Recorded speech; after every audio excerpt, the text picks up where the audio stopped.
Diffuser ce genre d'informations, c'est le même niveau, voire même plus gros, je pense, que l'époque de l'Union soviétique et de l'Allemagne nazie réunie. Donc 52% des Français sont prêts à aller faire la guerre avec Poutine, 42% des Français sont prêts, eux, à mourir pour la France. Attention, à mourir pour la France, ça veut dire qu'il y a un delta de 9% qui veut bien faire la guerre, mais qui veut pas mourir. Ils veulent bien s'ils ont le cheat code, s'ils ont les vies infinies. Emmanuel Macron, incroyable, à 33%. Il faudrait que vous m'expliquiez comment est-ce qu'il peut avoir une cote de popularité à 0 et 33% de gens qui lui font confiance pour faire face aux menaces auxquelles la France est confrontée. Moi, les gens que j'aime pas, j'ai pas confiance en eux. C'est un extrait de la chaîne de Greg Tabibian, et là on assiste clairement à de la propagande pure et nette, sans pinceau, vraiment, on a les gros sabots là et on dit BAM, ça c'est de la propagande. Je sais même pas comment à ce niveau les médias ne vaut pas leur gueule. Et donc ça montre vraiment mais toute l'horreur et toute la dictature molle en fait qu'il y a dans notre pays. Diffuser ce genre d'informations, c'est le même niveau, voire même plus gros je pense, que l'époque de l'Union soviétique et de l'Allemagne nazie réunie. Macron, 34% d'avis favorables pour nous protéger en cas de guerre, mais c'est une putain de blague. Et après ça monte comme ça jusqu'à Philippe, 43%, mais quel enfer. Et diffuser aussi un sondage en mode 52% des jeunes sont prêts à aller faire la guerre, mais c'est une blague. Les sondages, mais faut arrêter de les lire et de les regarder. Je sais pas où ils font leurs sondages, comme si la moitié de la population française des jeunes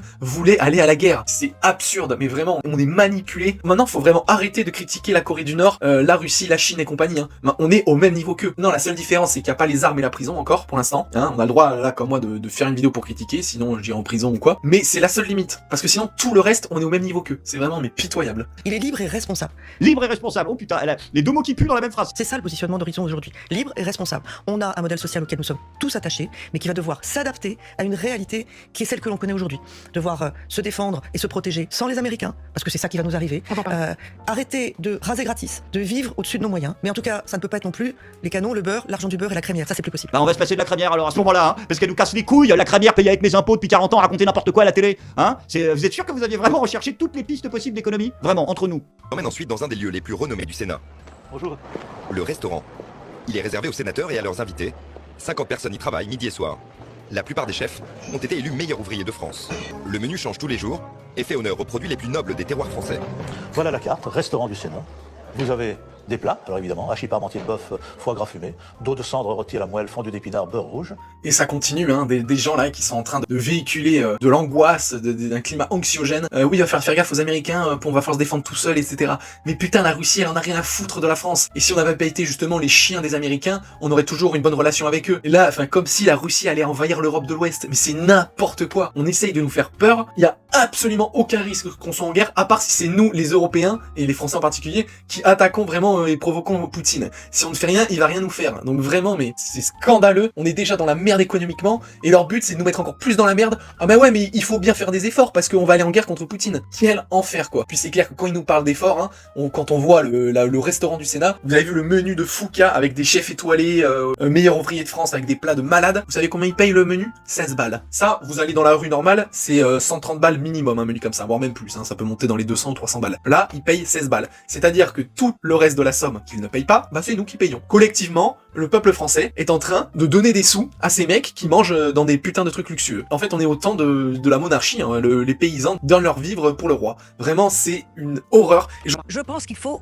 penser à la cohésion que constitue cette menace militaire. C'est-à-dire que tout d'un coup, la France va s'aimer elle-même. Ils vont s'aimer. Regardez tous ces témoignages de jeunes qui sont, au fond, disposés à s'engager. C'est formidable, ça. C'est quelque chose de tout à fait nouveau. C'est quelque chose qui n'existait pas. On pensait qu'au loisir, aux vacances et aller à l'étranger se dorer la pilule aux Bermudes. Et ben maintenant, tout d'un coup, il y a un autre objectif qui va nous réunir. Et bon, et qui veut dire, on s'achètera pas moins de pantalons, on achètera un seul au lieu de 3. Et on va peut-être dépenser l'argent autrement. Voilà. Moi, je vois ça de cette manière-là. Au lieu de vous dorer la pilule à partir aux Maldives toutes les semaines, hein, et à vous acheter des pantalons 3x3 et à balancer un pognon de dingue, peut-être que vous pourrez commencer à penser un petit peu aux autres. Engagez-vous.